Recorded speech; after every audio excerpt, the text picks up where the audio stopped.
A nossa live a nossa live de hoje a gente vai falar sobre vou começar os meus atendimentos. E agora? O que fazer? Eu acho que a gente fica muito inseguro, a gente fica muito nervoso, na verdade, quando a gente está aí para começar os atendimentos da psicopedagogia. Eu já fiz uma live, na realidade acho que foi um vídeo, né? Falando um pouquinho da minha experiência, de quando eu comecei.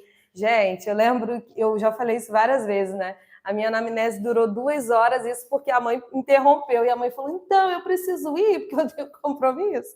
E eu lá, né, fazendo um monte de pergunta, super insegura, mas fui uma família que eu sou muito grata pela vida deles, porque eles confiaram em mim, e, e assim, a menina se desenvolveu muito, muito, sabe? Mesmo sendo a minha primeira paciente, e foi muito bacana o desenvolvimento dela, o quanto ela evoluiu, principalmente o processo de alfabetização, foi muito legal. E aí eu organizei aqui, eu estruturei para a gente falar um pouquinho, sabe? Sobre as modalidades da psicopedagogia, o que a gente deve pensar quando eu vou começar. Então, eu vou ser bem direta ao ponto hoje, eu vou ser bem objetiva com vocês, o que a gente precisa mesmo para iniciar esses atendimentos na psicopedagogia. Primeiro ponto que, assim, a gente sempre deve considerar se eu vou fazer esse atendimento presencial ou online. Priscila, tem como atender online quando eu for começar os meus atendimentos? Até tem, mas eu acho que, assim, na minha opinião, o online ele vai exigir muito mais técnica, muito mais manejo. E aí, para quem está começando, eu não sei se seria legal, sabe? Você ter, porque assim, até para mim, que já tenho um pouco mais de experiência, o online é muito desafiador, porque a gente não está com a criança, com o adolescente. A gente, por exemplo, os online que eu tenho hoje já são pacientes antigos que já fizeram, inclusive, presencial. Eu tenho 2 pacientes online. Todos os 2 já foram meus pacientes no presencial. Então, eu conheço comportamento, eu sei como funciona, eu já conheço as expressões, quando está bem, quando está focado em mim, quando não está. Então, no online, a pessoa que está começando vai ter esse desafio, sabe? De ter esse olhar mais perceptivo em relação ao comportamento daquela criança. Então, a gente já começa um desafio, assim, por aí, na verdade, essa questão do tipo de comportamento, de como observar. Deixa eu só colocar aqui rapidinho no meus stories. Rapidinho, só o link aqui, que se o pessoal quiser entrar. Eu não sei como compartilhar o link do YouTube lá nos stories. Espera aí. Gente, com tecnologia eu sou muito devagar. Tava criada aí o link direitinho da live, com a capa, com tudo direitinho. Porém, na hora que eu fui abrir para poder fazer a live, tava assim, que eu tinha que fazer na horizontal. Eu falei, gente, mas não, na vertical. Eu teria que mudar assim, a posição do celular. Eu falei, não, mas eu queria fazer ele na horizontal. Aí nisso eu excluí o link, olha, uma confusão. Deixa eu ver aqui. Tá aqui, ó. Deixa eu compartilhar aqui, ver se eu consigo. Eu acho que só dá para compartilhar no chat. Acho que só dá para copiar o link, peraí. Eu copiei até para Patrícia, peraí.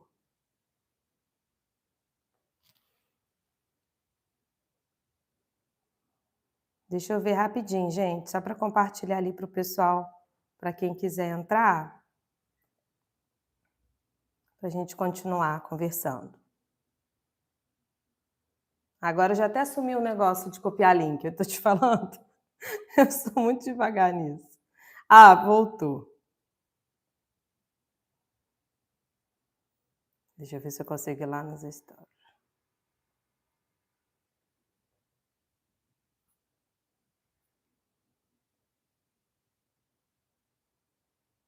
Acho que não vai dar certo. Eu vou continuar conversando aqui com vocês. Depois, se alguém mandar lá no direct, alguma coisa assim, eu mando o link no privado. Vamos lá. Depois que a gente se organiza em relação à modalidade, eu vou fazer o atendimento presencial. Tá, você já tem esse espaço para você fazer esse atendimento presencial?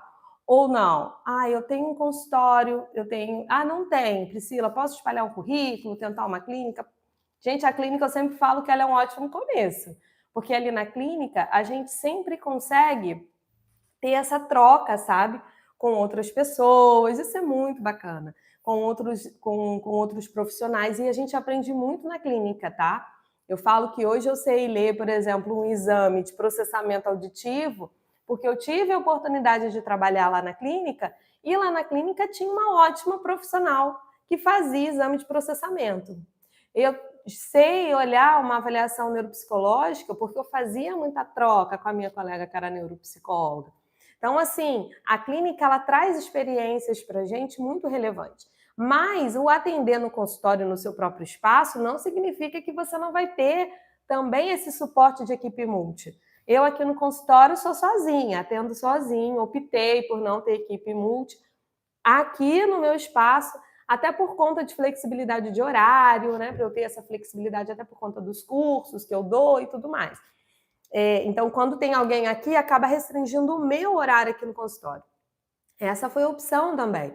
Porém, eu tenho uma neuropediatra que trabalha em parceria comigo. Então, a gente faz os atendimentos, uma liga para a outra, muito bacana, a gente troca pelo WhatsApp. Eu tenho psicólogas, fonoaudiólogas, colegas. Então, eu encaminho daqui para o consultório delas, elas encaminham de lá para cá. Então, assim, isso é muito bacana. Então, o psicopedagogo, ele não pode andar sozinho. Mesmo que você tenha o seu próprio espaço de atendimento, Priscila, resolvi montar uma salinha. Você vai ter mais gasto, é normal. Você vai ter colocando isso tudo na ponta do lápis se vale a pena. Mas decidi ter meu próprio espaço, construa. Gente, a gente não vai construir uma equipe multidisciplinar de uma hora para outra. Não. Geralmente, como que funciona? Vem um paciente e aí a mãe fala, olha, ele vai começar com você, mas ele também faz com uma psicóloga. E aí eu entro em contato com essa psicóloga, a gente conversa. Se eu gostar do trabalho dela, achar que tem uma abertura, poxa, gostei de trabalhar com aquela pessoa. Ah, o próximo paciente, ó, eu tenho alguém para te indicar. Então, essa questão de equipe multidisciplinar, ela vai sendo construída a partir de uma rede. Então, assim, quando eu começo os meus atendimentos, eu não vou ter essa rede pronta. É fato. Porém, eu tenho que estar aberta, por isso que eu falo, quando eu vou começar o meu atendimento psicopedagógico, é ter essa visão de que, ó, eu vou começar aqui com essa criança, mas se ela precisar de um outro profissional, eu preciso estar atenta, quem que seria interessante, para poder indicar, para poder trabalhar em parceria. Ou, muitas das vezes, né, a família tem convênio, por exemplo, e aí vai para uma clínica que é de convênio.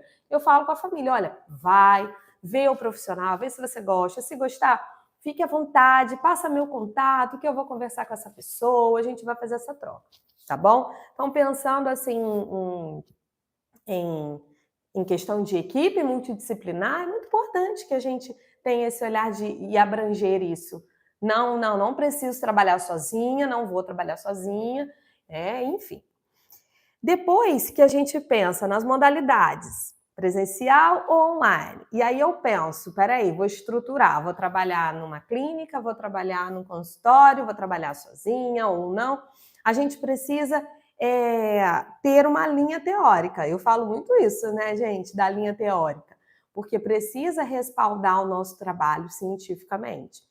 Então, a gente não pode simplesmente tirar nada aleatório para trabalhar com a criança. Não, eu preciso ter um respaldo técnico para aquilo ali. Espera aí, eu preciso estudar. Então, essa escolha dessa linha teórica, ela é muito importante.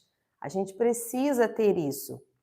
Olha, eu quero escolher trabalhar a partir da linha da Maria Lúcia Vaz. Eu quero escolher trabalhar a partir da linha do Jorge Visca.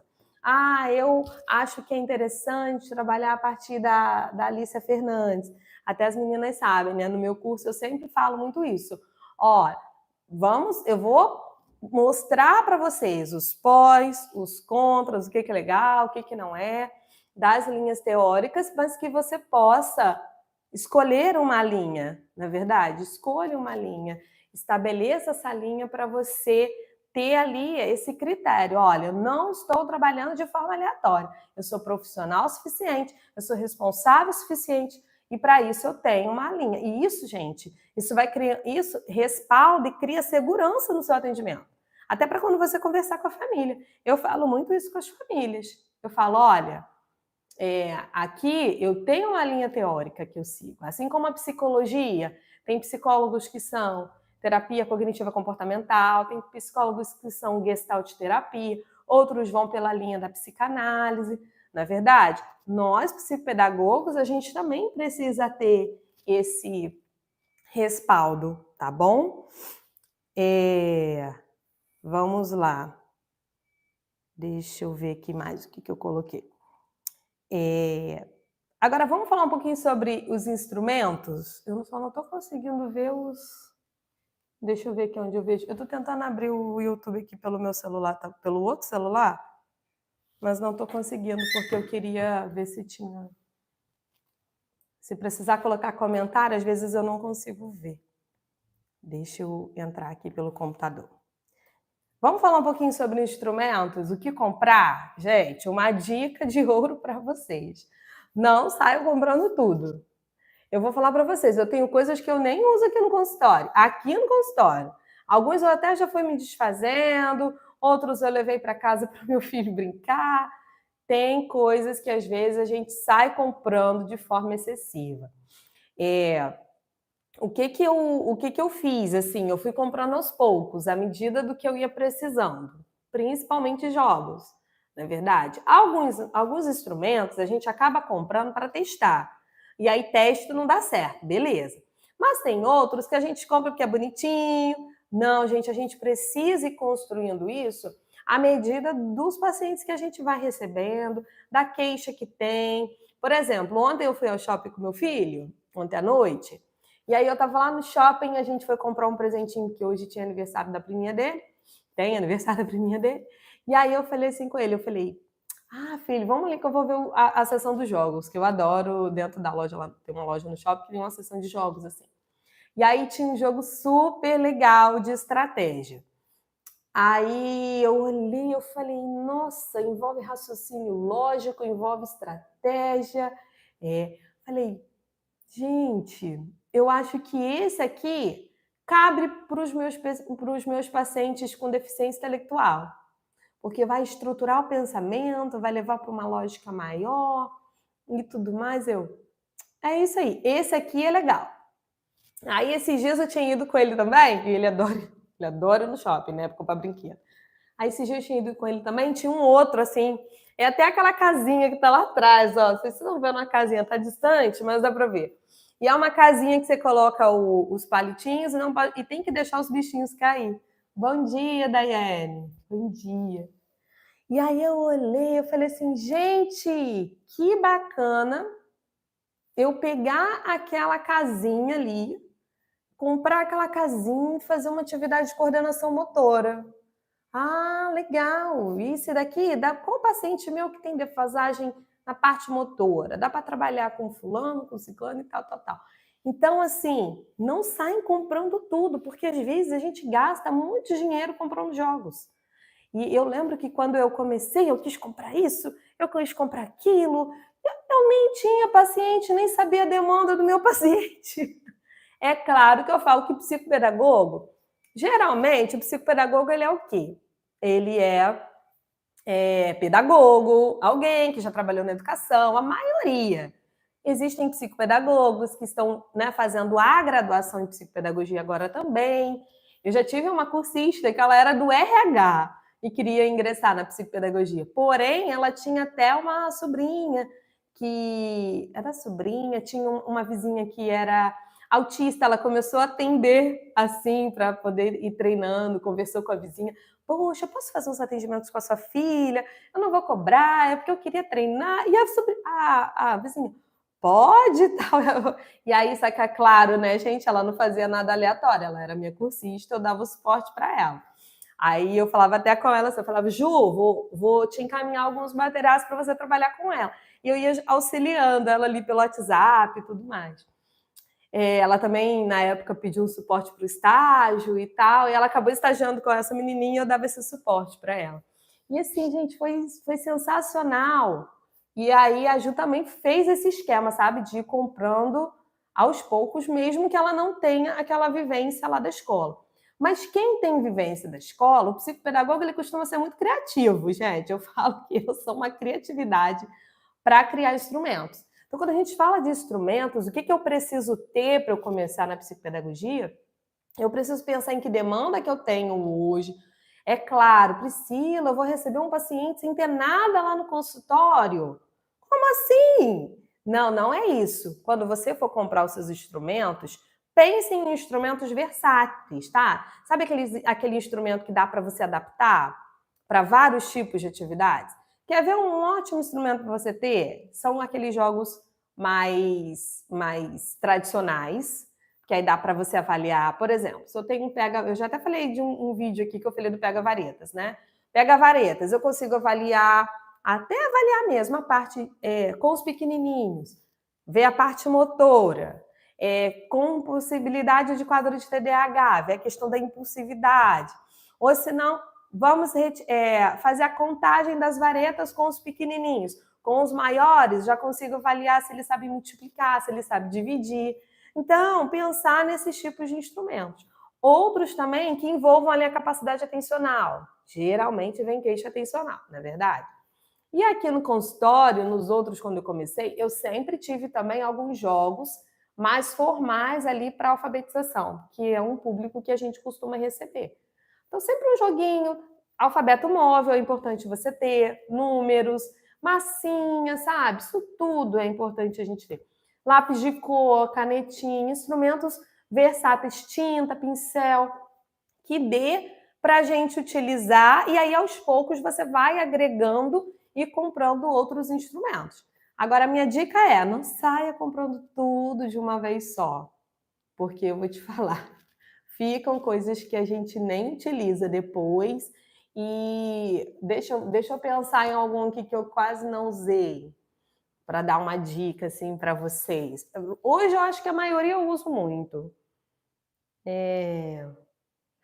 Por exemplo, eu tenho ali embaixo que ele fica de enfeite. É um cubozinho que as crianças encaixam dentro as pecinhas do mesmo tamanho e tal. É um instrumento para crianças muito pequenininhas. Eu não tenho quase pacientes pequenos assim. O meu foco no consultório hoje são crianças acima de 5 anos.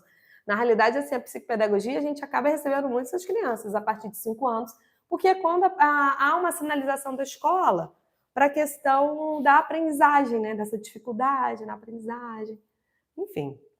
Então, assim, às vezes a gente precisa ter essa flexibilidade, né? De pensar assim, não, ó, esse aqui é legal eu comprar, esse aqui não. Daqui a pouco a gente pode dar, posso tirar aqui o celular e a gente dá um tour aqui no consultório para vocês darem uma olhada no que eu tenho, que eu acho que talvez seria legal, né? Mostrar para vocês. Pode ser? O que vocês acham? Acho que não sei se é a Patrícia que está aqui online. Vamos lá. O que eu pensei aqui também para gente? Planejamento.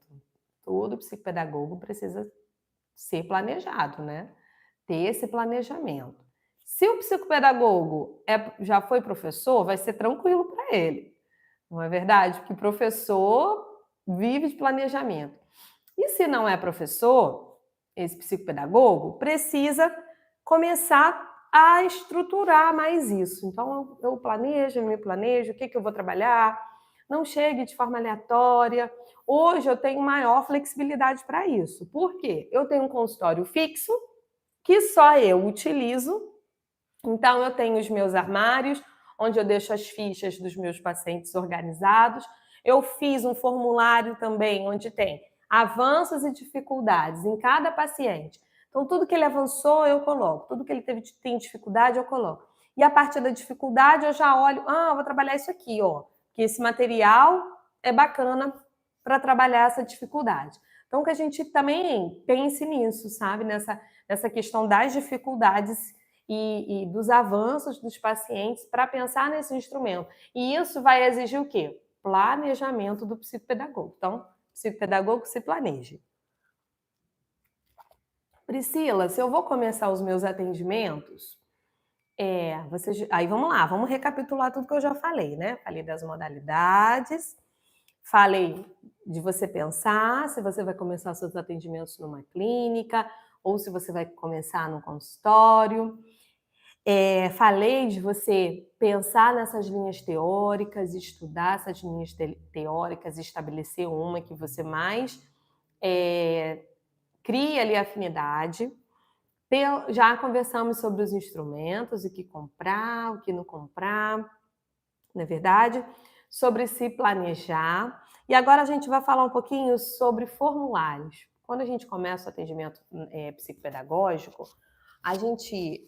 Deixa eu botar aqui. A gente precisa se planejar, sabe? Em relação aos formulários, o que eu preciso ter. Então, tem dois, na realidade, tem outro, ou tem as fichas. Agora, formulários mesmo, é muito importante que a gente tenha alguns, principalmente dois, que é o enquadramento, que seria o quê? O contrato, tá? De prestação de serviço. Nunca comece seu atendimento sem contrato. Priscila, eu preciso ter uma advogada. As meninas que fazem meu curso sabem, né, que eu disponibilizo até um modelo de contrato que eu uso aqui no consultório, que foi uma advogada que pagou, olha, que a advogada que fez, eu paguei para advogado, né, e aí eu disponibilizo para as meninas, mas é um modelo aqui do consultório, que cabe na minha realidade. Porém, dá para as meninas adaptarem, elas sabem. Mas você que está começando, não precisa contratar um advogado, não é verdade? Se não conseguir, às vezes em algum tipo de formação a pessoa disponibiliza, né? Assim como eu disponibilizo, mas existem na internet também. Você pode procurar algum tipo de contrato. Assim, gente, mesmo que ele não tenha totalmente um cunho jurídico, como é o ideal, que você tenha mesmo um advogado que faça esse contrato, mas para quem está começando, não precisa gastar dinheiro com isso nesse momento, assim, que eu sei que é complicado, porque tem outras coisas, né, para poder se organizar. Pode fazer o quê? Ver um modelo na internet. Eu lembro que eu já tinha um modelinho quando eu mandei para advogado. E ela olhou, ela falou assim, Priscila, seu contrato tá ruim, não. Eu falei, minha filha, mas foi de modelinho de internet. Ela, a gente vai adaptar, vou melhorar algumas cláusulas, vou respaldar mais você. Eu falei, beleza. Mas assim, eu tinha um contrato. Então, tenha um contrato. É importante. Ontem eu estava até conversando lá em casa que às vezes a gente acaba misturando as coisas e eu já vou deixar essa dica aqui para vocês. Tomem muito cuidado, não misture amizade com o seu trabalho, família com o seu trabalho, parceiras de equipe assim com o seu trabalho. No sentido de que, por exemplo, quando a gente envolve, às vezes a gente envolve família, né? Eu já tive experiência de envolver família no meu trabalho. Não deu certo, porque a gente depois que não dá certo, ainda fica um climão na família. Então é complicadíssimo. Então eu não envolvo mais família no meu trabalho no consultório. Então, assim, pedir, vem trabalhar comigo. É dica de quem já apanhou nessa vida por isso. Então, outro ponto, assim, gente, eu não vou generalizar, né? Às vezes a pessoa tem alguém muito legal na sua família que consiga trabalhar ali dentro da mesma área, mas é tão difícil. Atendimento para a família. Mais difícil ainda. O psicólogo, por exemplo, ele nem pode. E o psicopedagogo também não deveria. Por quê? Porque vai olhar você com aquele olhar de família, não com um olhar profissional. E isso acontece também quando você é amigo. Vou atender o filho de uma amiga. É difícil, porque às vezes você precisa ser mais firme, falar algumas verdades que você está observando. No consultório, a gente trabalha com as crianças, mas a gente também auxilia a família, a gente também orienta a família. E aí nem sempre vão querer, sabe, esse suporte, assim. Não é nem querer, gente, é aceitar o que você está propondo. Então, nesse início, assim, de caminhada, é uma dica que eu dou para vocês. Tomem cuidado aí com família, com amigos, para atender, sabe? Atender alguém da família, atender alguém do amigo. É muito difícil, é bem complicado. Eu sei que, Priscila, eu estou começando. No começo a gente até, né, acaba pegando os quadros que vem, porque eu tenho que treinar e tudo mais. mas a gente precisa ter um pouco de cuidado. Ou se você pegar, deixa isso tudo bem claro e tenta ser um pouco mais imparcial, tá? Então, quando a gente fala aqui, voltando aqui dos formulários, que eu falei do contrato, por isso que é importante ter um contrato, independente de qualquer coisa, é importante você ter um contrato, porque no contrato você faz um enquadramento, então você deixa ali o número de sessões que você precisa para avaliação. Intervenção é meio difícil, hein, gente? É difícil a gente prever número de sessões para intervenção. A gente não sabe como a criança vai reagir ao tratamento, mas a avaliação é mais tranquila, a gente prevê. Valores, a questão de auto de falta, porque olha, quantas e quantas vezes antes de ter o contrato, principalmente quando eu trabalhava na clínica, estava eu lá na clínica, aí o atendimento do paciente era 2 horas, 1h50 a mãe manda mensagem, ai, não vou conseguir ir, o que acontecia? Eu ficava lá no consultório, sem poder adiantar o outro paciente, tendo que esperar, e ficava lá à toa esperando. Então é muito chato isso, por isso que o enquadramento é legal, que você coloca isso no contrato. Não avisou com antecedência, é contabilizado como sessão, ponto. Você não vai ficar no prejuízo, tá? Outra coisa também, quando a gente fala dos formulários, além do enquadramento, é também a questão da anamnese, de você ter uma anamnese bem estruturada. Isso é importante, tá? Então tenham ali essa anamnese bem estruturada. Eu até disponibilizo no meu curso para as meninas o modelo. Esses formulários no meu curso eu costumo disponibilizar, que são materiais que eu construí ao longo dos meus anos aí com experiência. Mas existem também na internet, você consegue ali, né, modelos de anamnese. Então, para quem está começando, pode tentar organizar esses formulários. Eu não comecei a minha anamnese do zero, assim, porque na época a minha supervisora, ela me ajudou na construção da minha anamnese e ela era uma pessoa com muita experiência. E olha que do modelo de anamnese que nós criamos lá no início do meu atendimento, para o modelo de anamnese que eu tenho hoje, ele já evoluiu também, a partir ali da prática clínica. E vai acontecer isso com vocês. Você começa com uma anamnese, depois você vai melhorando essa anamnese, você também vai ali dentro do público que você está atendendo, pessoas que vai atender a rede pública. Eu até falei, dei uma dica no um dos últimos vídeos que eu gravei, eu falei sobre, Priscila, eu quero começar, por que não tentar numa ONG? Tem tantas ONGs que precisam desse suporte, não é verdade? Tem a Pestalozzi, tem a PAI, aqui na região aqui também a gente tinha a PAD, tem também ONGs de igrejas, sabe? Às vezes vale a pena você começar assim, te ajuda a criar essa experiência e você ainda vai estar ajudando o próximo. Então, eu acho que pode ser um caminho legal aí, sabe? Para quem está começando. Crie um tempo ali. Quando eu comecei, eu queria muito, né, ajudar, e eu estava com aquela sede, com aquela fome de trabalhar também. Aí eu fui e falei com uma colega, e ela e a mãe eram responsáveis por uma ONG. Aí eu falei, eu quero atender ela. Puxa, Priscila, seria ótimo, mas a gente está sem sala disponível. A gente já tem os outros terapeutas, a gente está sem sala disponível para atendimento. Falei, que pena, mas tá bom. Aí eu fui crescendo, e daqui a pouco, quando eu já estava com um nome assim legal na cidade também, já estava com muita experiência, aí elas até mandaram, Priscila, poxa, você não quer vir? A gente dá um jeito. Eu falei, poxa, agora eu já não tinha mais a disponibilidade na agenda. Mas mesmo assim, eu nunca deixei de atender cortesia quando precisasse. Essa semana mesmo eu fiz uma devolutiva com uma mãe e eu sei que ela não tem condições de arcar com a intervenção. E aí eu falei com ela, não, eu vou te ajudar. Traz para a intervenção, vou cobrar um valor bem menor. Eu cobrei um valor, ela não quis pagar o valor. Não no sentido ruim, ela, não, Priscila, tá muito pouco. Eu posso te pagar um pouquinho mais, não posso te pagar o valor integral, mas eu posso te pagar um pouco mais. Falei, puxa, que bacana, né? De certa forma, eu acho que ela valorizou o meu trabalho. Não vou pagar o que você está pedindo. Eu falei, não, eu te falei que eu queria te ajudar. Ela, não, eu consigo pagar um pouquinho mais. Tem uma outra mãe aqui no consultório também, que eu cobro bem mais barato.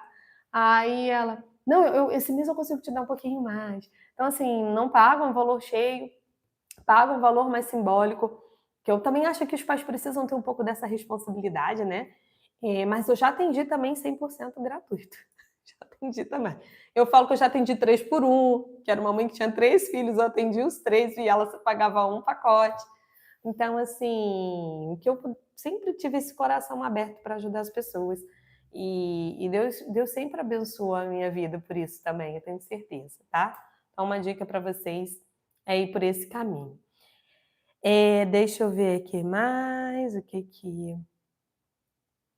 que eu coloquei aqui. Gente, como é que são as coisas? Eu sou tão ruim nesse negócio de YouTube, que eu queria aqui ver aonde eu tô ao vivo. Ao vivo, achei aqui, eu ao vivo.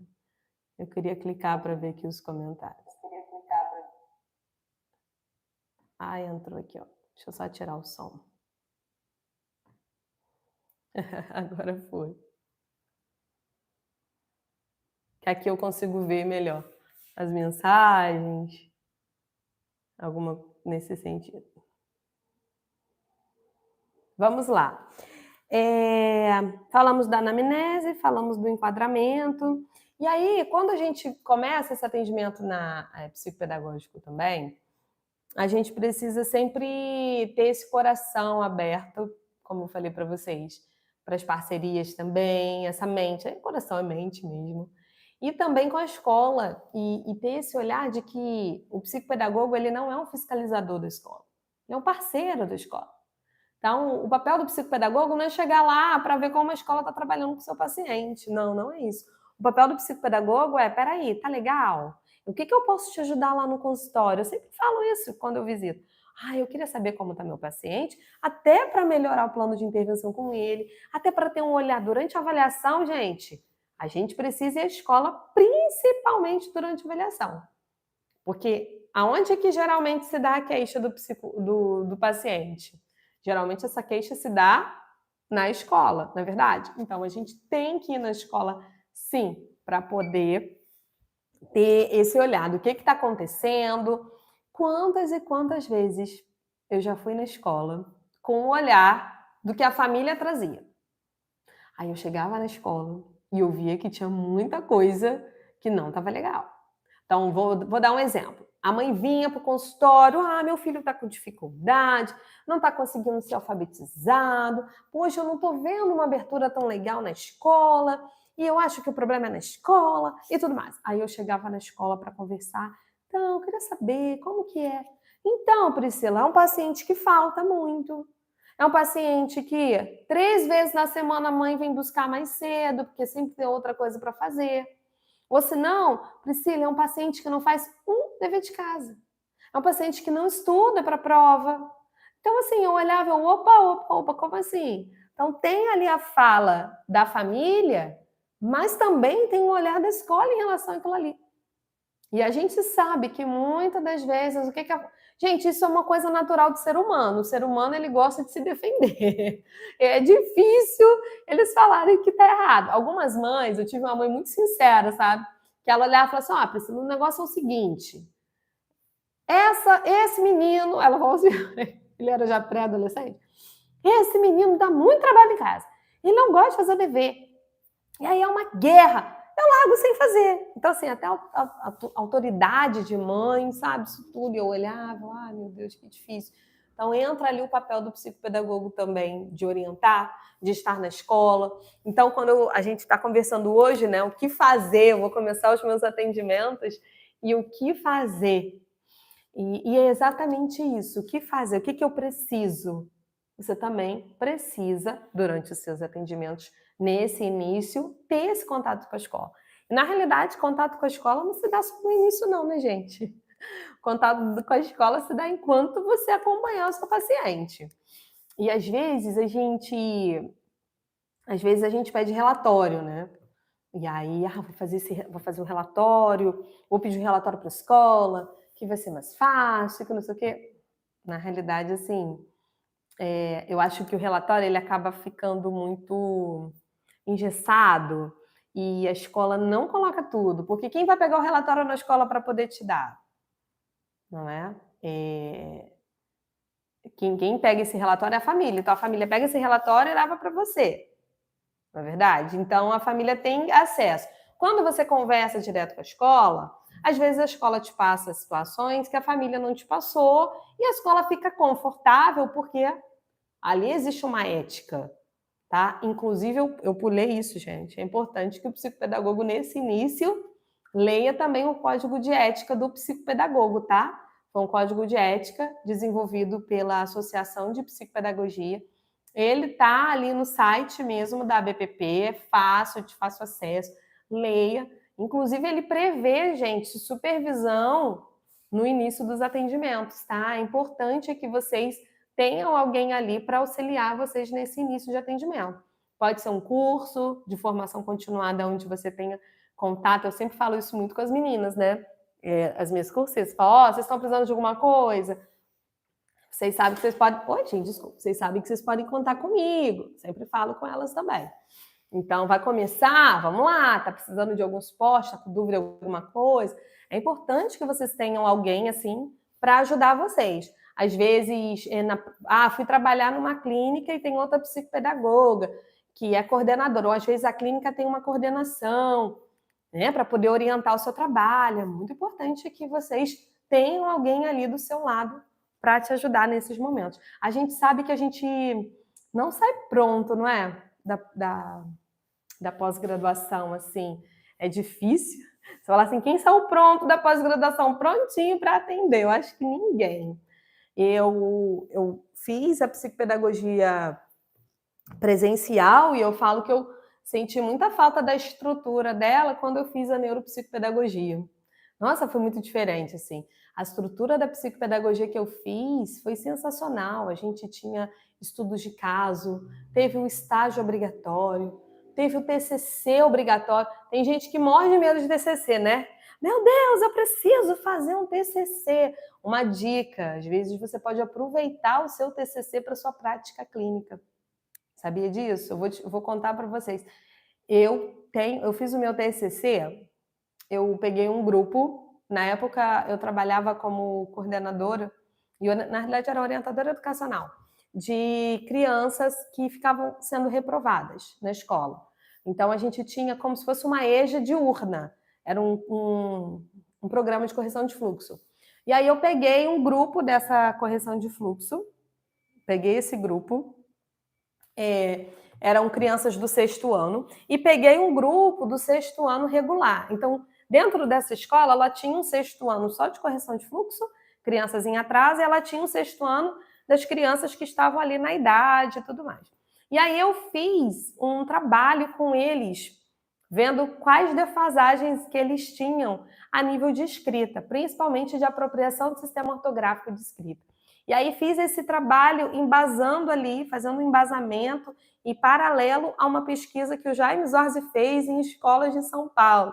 Então, eu fiz uma pesquisa de campo com 2 tipos de 6º anos diferentes, pegando o resultado da pesquisa do Jaime Zorzi, onde ele estabelecia ali o que cada criança tinha que se apropriar de ortografia em cada ano de escolaridade e apliquei aquilo ali para os 6º anos. E aí, depois, eu ainda fiz essa apresentação, não só na faculdade, mas também com os professores, com a coordenação. Mostrei para a professora de português tudo que a gente precisava trabalhar na correção e fiz uma proposta de plano de intervenção também. E assim, foi muito legal. Sabe por quê? Porque até hoje, quando eu pego uma escrita de um paciente, eu sei de cor mapear todos os tipos de erros ortográficos. Eu olho a escrita, eu já sei. Tem representação múltipla, tem apoio na oralidade, tem omissão de letra, tem inversão de letra, tem generalização de regra. Eu sei todas as categorias de erros ortográficos, acredito, sei de cor. Por quê? De tanto que eu fiz isso na época do TCC. Então, a gente, nesse início de atendimento, buscar lá as anotações. Até hoje, gente, nesse armário aqui de cima, até hoje, eu tenho os meus trabalhos da faculdade, meu caderno da faculdade, as cópias, tudo que eu tinha da faculdade, porque eu pesquiso. Então, o psicopedagogo, ele precisa viver de reciclagem. Depois que eu terminei a pós-graduação também, eu fiz muitos cursos, muito workshop. Então, tudo que tinha de workshop, eu tô dentro, vou fazer. Aqui na minha região, tem a cidade de Macaé, e Macaé é um pouco mais desenvolvida que a minha cidade, né? E aí, lá em Macaé, tinham muitos workshops nos hotéis. Aí eu tive a oportunidade de fazer com o próprio o Zorzi. Eu fiz 3 formações com ele, o que eu usei a pesquisa. Fiz também com o Clay Brits, também foi em Macaé, ele também veio aqui em Rio das Ostras. Eu acho que foi a Patrícia que participou do Clay também, não foi, Patrícia, que você tinha falado comigo? Então, assim, nós tivemos muitas formações. Eu também fiz algumas online, fiz uma muito legal também, que a minha supervisora na época me indicou, com uma amiga dela, muito legal, que ela faz ela tem uma proposta de intervenção estimulando ambos os hemisférios cerebrais. E aí eu falei, cara, que legal. Então, assim, gente, a gente vive nessa busca de conhecimento. Mas nesse início de atendimento, aí que você tem que buscar mesmo. Busque muito, busque estudar, pegue suas anotações. Ah, se fez TCC, tem algo relevante, que com certeza o meu TCC é de psicopedagogia, tem algo relevante, ou se não fez TCC, lá as provas que eu fiz, os trabalhos da pós-graduação, sabe? Utilizem isso a favor de vocês. Priscila, eu tenho uma outra cursista que ela fez o curso comigo ela fez o de psicopedagogia clínica, ela também fez um outro que eu dei de transtorno de aprendizagem. E ela falava assim, Priscila do céu, são muitos transtornos. Você fez os 2, né, Patrícia? Muito legal. Ela falava assim, Priscila, são muitos os transtornos. Como que eu vou lembrar disso tudo? São muitos transtornos que existem. Eu falei, existem muitos transtornos. E a gente precisa lembrar disso tudo, gente? Não. Porém, a gente precisa ter esse olhar do que o meu paciente traz de sintoma, o que ele traz de defasagem, para depois eu buscar quais os transtornos estariam ali. Eu vou dar um exemplo, vou fazer um estudo de caso com vocês rapidinho. Foi ontem? Não, hoje é sábado. Quinta-feira, eu fiz uma devolutiva com uma mãe e que ela falou assim, Priscila, eu queria saber se minha filha tem TDAH. Eu falei, ela sabe, né? E ela já foi minha cursista da prefeitura, quando eu dava aula na prefeitura. Ela falou assim, eu preciso saber se ela tem TDAH, porque ela é muito dispersa na escola e tudo mais. Tá, eu falei assim, aí eu fiz a avaliação da menina, uma adolescente, um doce de menina e tal. E ela não deu defasagem o suficiente nas testagens de atenção. Não nas de atenção visual, mas a auditiva. Na auditiva ela até conseguiu, mas ela precisou de repetição. Nisso, eu já tinha pedido para a mãe para fazer uma audiometria e uma impedanciometria, porque eu falei assim, você adianta esses 2 exames, porque provavelmente eu vou pedir o PAC dela, e para fazer o PAC precisa desses 2 exames. Inclusive, eu fiquei super chateada, porque a professora de reforço dela de matemática, essa professora de matemática, eu acho que ela é neuropsicopedagoga, né? E aí ela vem indagar para a mãe, ela não tem problema auditivo, para que ela está pedindo audiometria? A mãe veio falar isso comigo. Priscila, professora de matemática, veio falar por que você estava pedindo audiometria. Eu falei assim, ela como neuropsicopedagoga, ela precisa saber que para fazer um PAC precisa de audiometria e impedanciometria, senão não faz o PAC. Aí a mãe, entendi. Enfim, aí já tinha ficado assim, nessa situação. Quando ela foi fazer a audiometria, ela fez com uma fono, que é colega minha, que eu até já atendi a filha dela também. E a fono falou assim, por que ela está fazendo audiometria? Aí ela falou assim, a Priscila, que é psicopedagoga, pediu. Ela, já entendi, a Pri é ótima. Aí até brincou com ela, a Pri já atendeu minha filha. Ela, já entendi. Aí quando terminou a audiometria, ela falou assim, pelo resultado da audiometria, assim, ela conseguiu, mas ela teve dificuldade e ela demorou um pouco a me responder. Então, eu acredito que possa ter PAC alterado. Vai dar alteração no PAC. Aí a mãe veio. Eu falei assim, olha, eu já sabia, eu já tinha percebido isso durante a avaliação. Até nos testes de compreensão oral, eu vi que ela estava com mais dificuldade, ela tem um processamento mais lento, mas a parte atencional não tinha. E aí, o que eu considerei, gente? Por que é importante a gente ter uma anamnese estruturada, né? Na anamnese, não tinha, a gestação foi tudo bem. É uma família muito tranquila, ela, a mãe, o pai, eles são muito calmos, muito mesmo, gente. Ela falou, Priscila, ela nunca presenciou uma briga minha e do pai dela. É, a gestação tranquila, o parto tranquilo, tudo. Ela não teve nenhum atraso de linguagem, nenhum atraso motor, nada. E aí, essas dificuldades não se davam até o quinto ano. Ela sempre foi uma ótima aluna, se alfabetizou tudo bem. Gente, começaram essas dificuldades no sexto ano. E aí ela nem foi no sexto. O sexto ela ainda levou, começou a ter um pouco mais de dificuldade no sétimo, oitavo que gritou, ela tá no nono. Oitavo que gritou, esse ano desandou de vez. E aí ela falou assim, eu falei assim para ela, olha, eu não acredito que seja um TDAH. Tudo bem que o DSM vai trazer a questão do TDAH de pelo menos 6 meses com esse sintoma.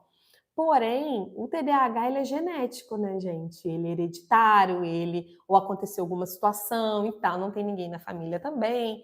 Então, assim, eu olhei e falei, olha, não acredito que ela tenha o TDAH, mas o processamento auditivo, sim. Sabe por quê? Ela tem muita alergia, ela tem muita sinusite. Então, ela vive com isso. Ela anda com neossoro, assim, na bolsa. Ela vive com isso daqui, com tudo inflamado. Ou o que acontece? A gente tem otite de repetição, essas coisas, a gente vai escutar abafado, e aí pode fazer essa alteração do processamento, sabe? Da forma como escuta até o que eu processo. Então, assim, eu falei para ela, eu falei, olha, a gente precisa, então, fazer esse exame de processamento. Ela, então você acha que não é TDAH? Eu falei, acho que não. E aí você fala assim, Priscila, nesse início meu de atendimento, como que eu vou saber isso tudo? Se é TDAH, se não é? Gente, esse início a gente vai realmente com a prática, tá? Porém, eu preciso ter esse olhar, como eu falei para vocês, dos sintomas. O que ela me traz de sintoma?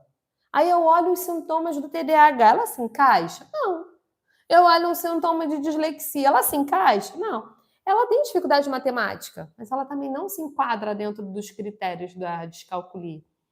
Então, qual que é o meu papel como psicopedagogo? Eu olho o que aquela criança me traz de defasagem, eu olho o tempo, eu olho a intensidade dos sintomas, e aí eu analiso se ela se enquadra ou ela não se enquadra dentro do transtorno. Mas não necessariamente eu preciso memorizar aquilo tudo.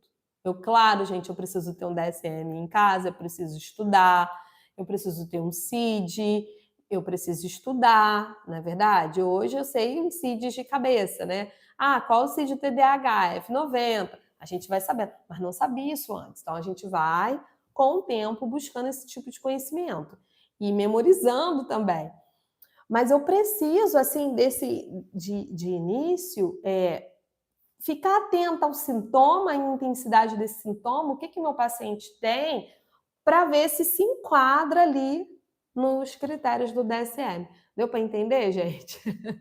Então, assim, não fiquem desesperadas porque não sabem todos os transtornos existentes, até porque se você pegar o DSM, você vai correr, né?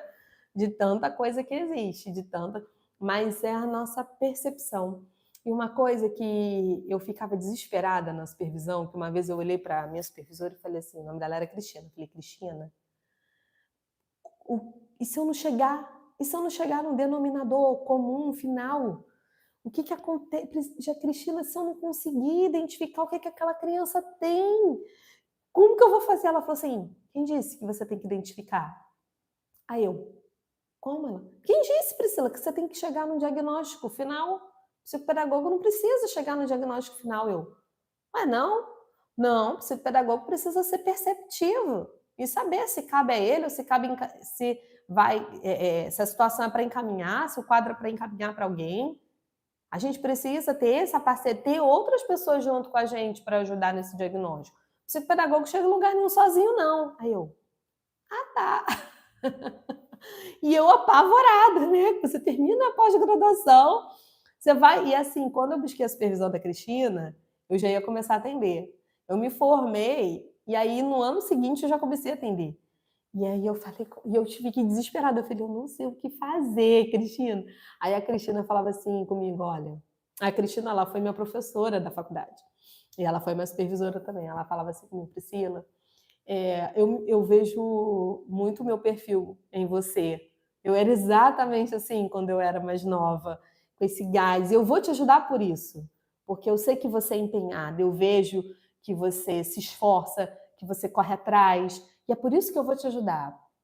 Eu sou muito grata à vida da Cristina e eu falo que eu queria muito fazer um vídeo. Quem sabe, gente, eu tenho a oportunidade de compartilhar assim, alguma coisa com a Cristina com vocês, sabe? Porque eu falo que ela era como é que é? Uma biblioteca ambulante. Porque eu vou falar para vocês, ela sabia muito, muito, muito, muito.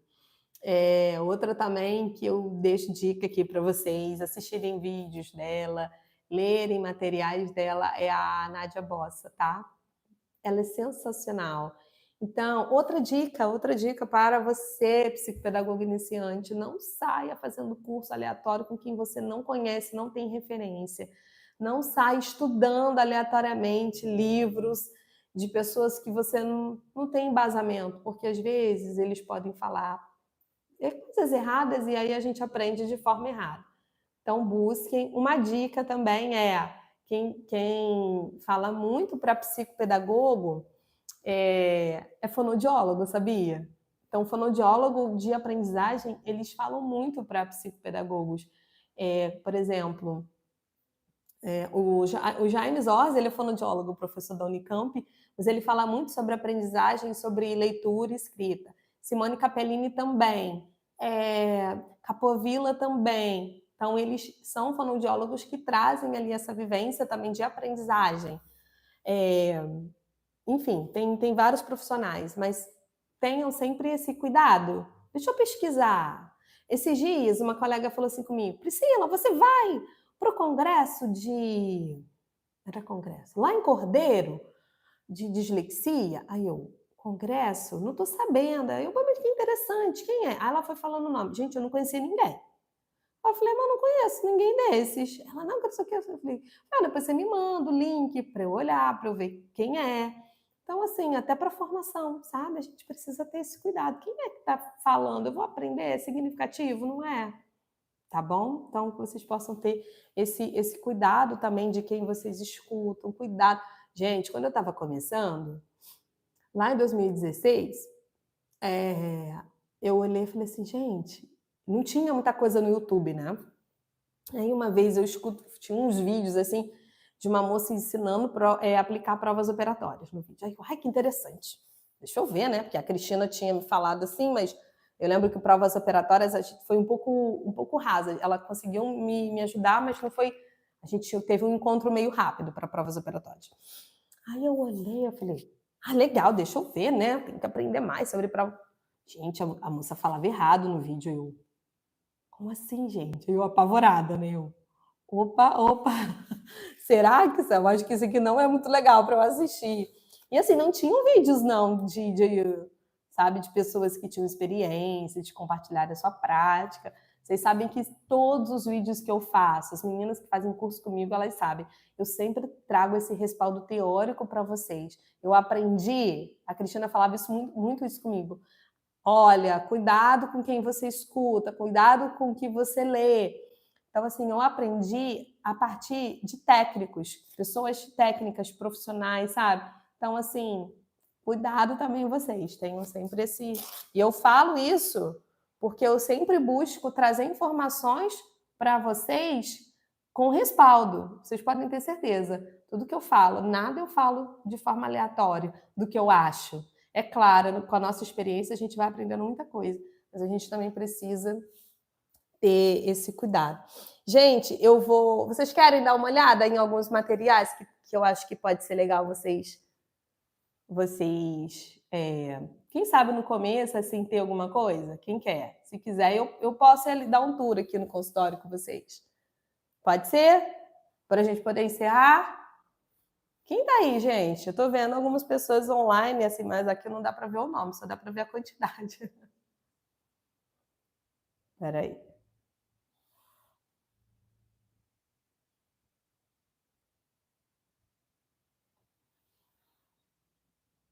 Olha, agora já estou vendo que tem pessoas online. Deixa eu dar um tour aqui no consultório para vocês verem. Peraí, deixa eu tirar o celular. Eu não vou tirar o celular, não. Vou levar ele com o pé e tudo. Aí, se eu precisar parar... Ó, vou mostrar para vocês um pouquinho do meu consultório. Ah, e alguma dica. Eu acho que... Sim, Patrícia, isso aí. Uma dica para vocês. Deixa eu falar aqui.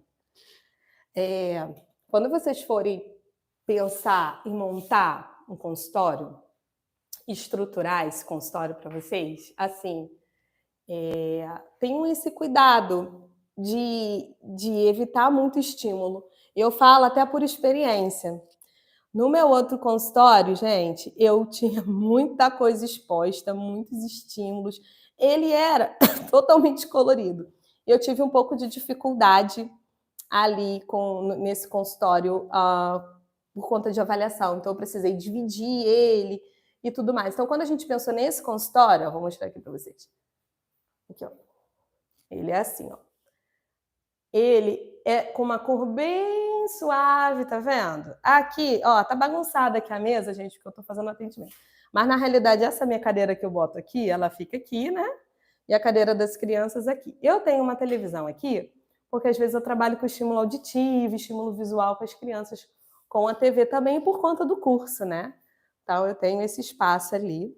Aqui eu tenho alguns jogos, ó, vou mostrar para vocês. Deixa eu ver se eu consigo subir aqui. Espera aí. Vou mostrar algumas dicas aqui para vocês. Ah, gente, eu tenho algumas dicas aqui também de livros, olha, que eu acho que é bacana vocês darem uma olhada. Para quem está começando, ó, A Psicopedagogia no Brasil, da Nádia Bossa, maravilhoso, tá? Fica a dica aí para vocês. Ó, vou deixar aqui para vocês darem uma olhada, ó, A Psicopedagogia no Brasil. Esse aqui é muito bom para quem está começando. E esse aqui eu amo, que é A Psicopedagogia Clínica, da Maria Lúcia Vaz.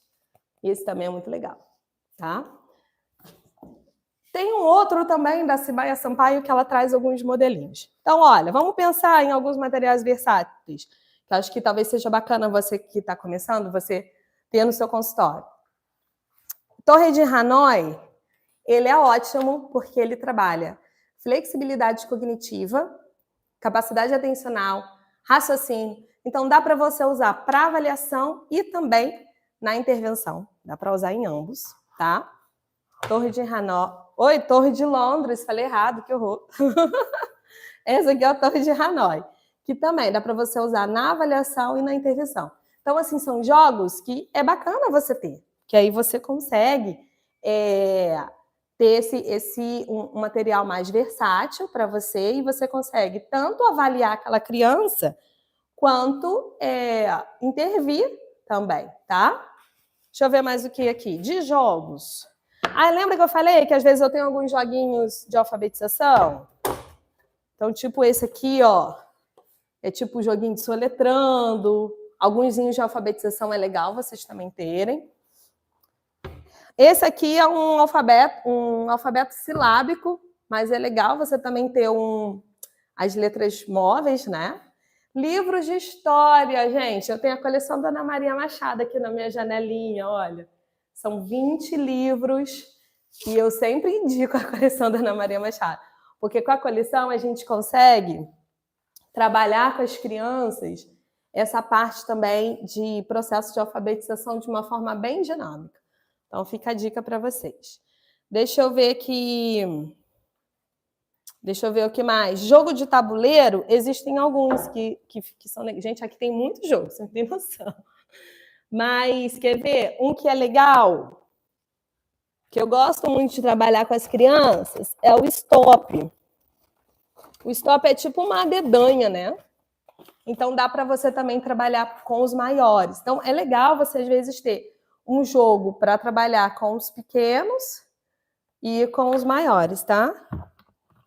Então, o stop ele é tipo uma dedanha. Então, é um instrumento bacana para você também ter. Deixa eu ver aqui outro. O Mover Bull e o Speed Cups, que são esses dois aqui, ó. O Mover Bull, ele envolve cores. Gente, tudo que envolve cor e letra, cor e número, estimula ambos os hemisférios cerebrais. Então, tudo que tem cor que a criança precisa fazer uma associação com cor, é muito legal para você fazer a intervenção, tá? O Speed Cups é aquele dos copinhos coloridos. Então, esse também é legal, porque você consegue trabalhar com os pequenos, com os maiores, trabalha a atenção. E aí você também pode sempre ter assim, eu tenho um jogo, vou comprar um jogo que dê para estimular atenção, raciocínio, um jogo da memória, é bom vocês terem. Lince, aquele de procurar itens também, sabe? Ele é muito bom. Então, é importante você ter também, que aí você vê essa parte de rastreio. Jogo da memória é legal. De estratégia, adoro o Resta 1, que é super simples e é muito bacana também. E algum jogo também, gente, que dê até para você avaliar a leitura. Porque às vezes você tem algum paciente que tem resistência. Vou dar uma ficha de leitura. Eu não quero ler, tia, que não sei o quê. Traz um jogo, que aí você obriga ele a ler. E eles se divertem. Então, a gente também pode ir por esse lado. Que jogo? Esse aqui, por exemplo, o Pensa Rápido. O Pensa Rápido tem umas fichinhas. Ele lê para você responder. E aí, depois você lê e ele responde. Então, você vê vocabulário, você vê leitura, você vê compreensão. Tem o que é também, que são umas fichinhas. E tem um tabuleiro. Então, ele olha o que é isso, o que é aquilo. E aí ele procura ali no tabuleiro também. É bem legal. Deixa eu ver mais o que tem de legal. Gente, esse aqui eu amo. Eu acho que é o meu preferido. Gente, algumas das caixinhas chegam e estão velhinhas. Cara a cara é maravilhoso, né? Cara a cara você vê flexibilidade cognitiva, avalia atenção, Então, assim, tem tantos jogos bacanas para a gente começar sem ter que comprar qualquer um aleatoriamente. Priscila, se você falar um assim que você quase não usa. Hoje aqui no consultório, acho que a maioria eu uso, né? Deixa eu ver aqui. Mais um talvez que você use menos. Deixa eu ver se tem algum. Acho que aqui não tem. Acho que aqui... Olha, um que eu uso pouco, vou dizer para vocês, esses de matemática eu uso pouco. Esses joguinhos mais pedagógicos assim, sabe por quê? As crianças não gostam. Quando elas olham, eu tenho que ficar somando isso tudo, não sei o quê. Mesmo, eles preferem o pega-varetas, que não vai ter cálculo assim, mas no final eles têm que fazer cálculo, do que um desse aqui engessado. Esses jogos muito pedagógicos, assim, não rola muito aqui no consultório, não. Uma dica também para trabalhar matemática, que eles adoram, é o banco imobiliário. Priscila, o banco imobiliário é muito longo. O que eu combino com eles? Eu falo, olha, a gente vai usar parte da sessão para o jogo. 20 minutos? Quando acabar os 20 minutos, a gente conta quem tem mais dinheiro, quem tem mais hipoteca, a gente faz essa conta, quem tiver mais ganha. Então, eu estabeleço com eles, entendeu? Eu acho que é legal. Porque esses, assim, mais engessados, outros, assim, por exemplo, que é muito para criancinhas pequenas, né? Esses, assim, sabe? Às vezes a gente gasta dinheiro com esse tipo. Esse aqui, eu trouxe porque eu estava com uma pacientezinha autista não verbal e ela gosta. Então, era mais para poder criar vínculo com ela, porque ela começou agora. E eu deixei aqui, mas na realidade eu tinha levado até para casa, ou é do meu filho, alguma coisa assim. O fonoaudiólogo, ele costuma trabalhar com crianças bem pequenininhas, né? Agora, o psicopedagogo não. O fonoaudiólogo recebe crianças ali, com 2 aninhos, até menos. Nós não. A gente acaba recebendo crianças ali já que estão nesse processo de aprendizagem mais formal. Não é verdade? Então, a gente não vai usar tanto um desse. Outros, assim, também, olha, uso pouco, tá vendo? De montar com pecinhas muito pequenas. Eles gostam de Lego. Então, eu tenho um saco de Lego que, quando às vezes eu quero ver essa parte motora fina, de organização, eu uso Lego com eles, que é mais atrativo do que esse tipo aqui. Agora, quebra-cabeça eu gosto. Aí, né, gente? percepção do psicopedagogo, não vou ter um quebra-cabeça de 500 peças. Então, geralmente, eu uso esses menorzinhos, assim, ó, de 24 peças, com eles, tá? Acho que... Deixa eu ver se tem... A gente nem tá fechando aqui mais o armário. Fechando. Deixa eu ver o que mais. Tipo, uso pouquíssimo esses assim de alinhavo, tá vendo? Sabe o que eu faço com o alinhavo? Quando a criança tem muita dificuldade na parte motora, eu mando para casa, eu empresto. Ó, treina um pouquinho de alinhavo em casa. Porque no consultório... Agora, vocês, psicopedagogos, eu tenho muita coisa, não sei se você tem noção. Uma dica, assim, que é legal, é a gente trabalhar com fichas plastificadas, né?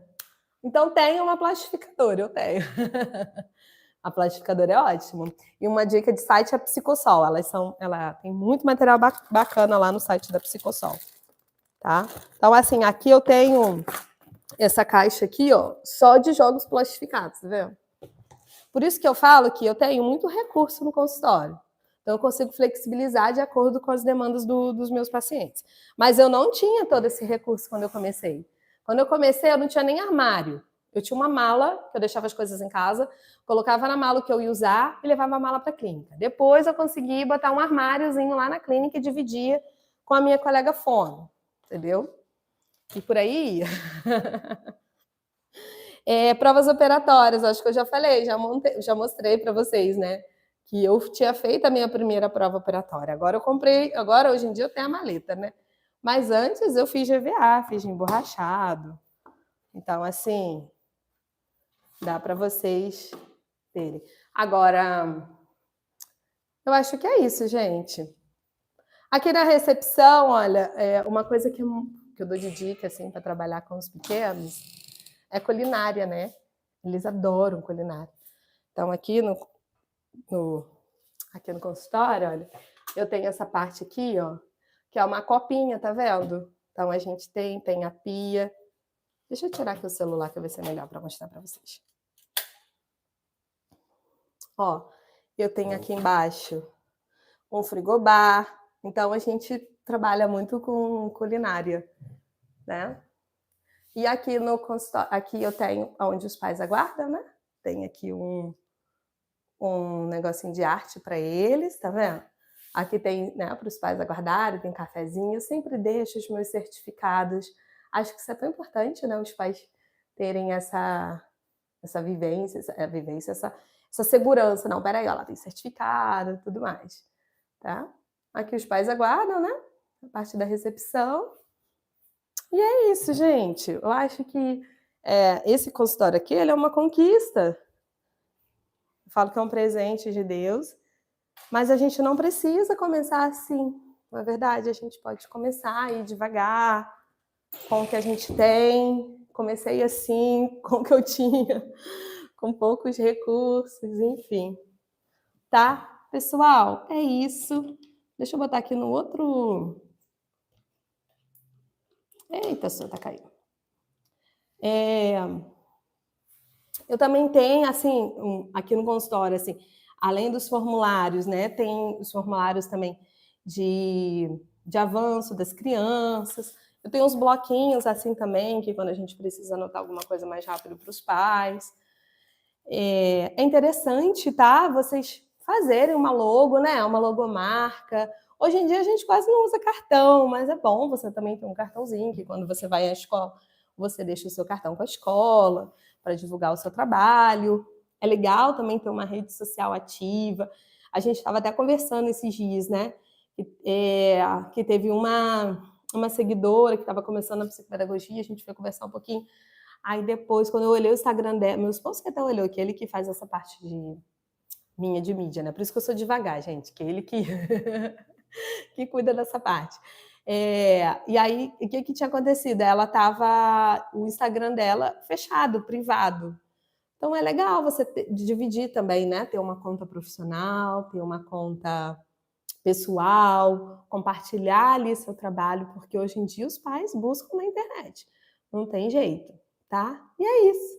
Gente, nossa live por hoje é só. E eu espero que em breve a gente faça outra. Eu tô querendo fazer outra talvez na semana que vem, tá bom? Vamos pensar em outro tema legal para compartilhar com vocês, para a gente conversar e a gente fazer mais lives e estar aí juntos, tá bom? Espero que vocês tenham gostado, tá? Ótimo final de semana para vocês.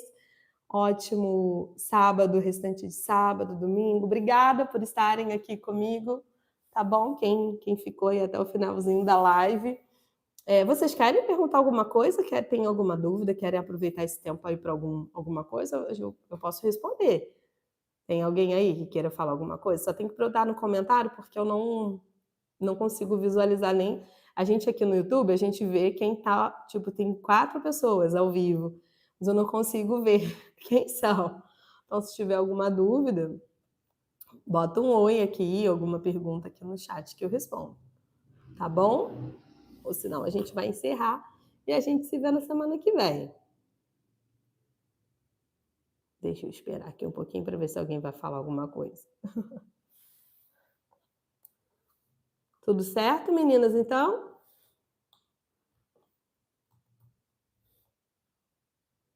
Deixa eu ver.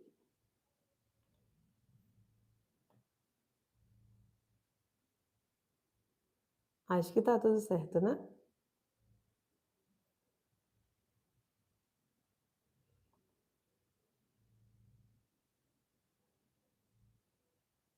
Então tá bom. Ó, a gente se vê na semana que vem, então, tá? Não sei se é semana que vem, na realidade. Eu tô parecendo que eu tô dando curso. A gente se vê. Bom dia. Oi, Cláudia. Bom dia, Cláudia. Amei. Obrigada. Obrigada pelo carinho, Cláudia. A gente se vê. Eu espero que em breve eu consiga fazer outra live. Eu acho que semana que vem, tá? Espero que sim. Eu coloco aqui para vocês. Obrigada. Obrigada. Beijo grande, gente. Bom final de semana para vocês. Tchauzinho.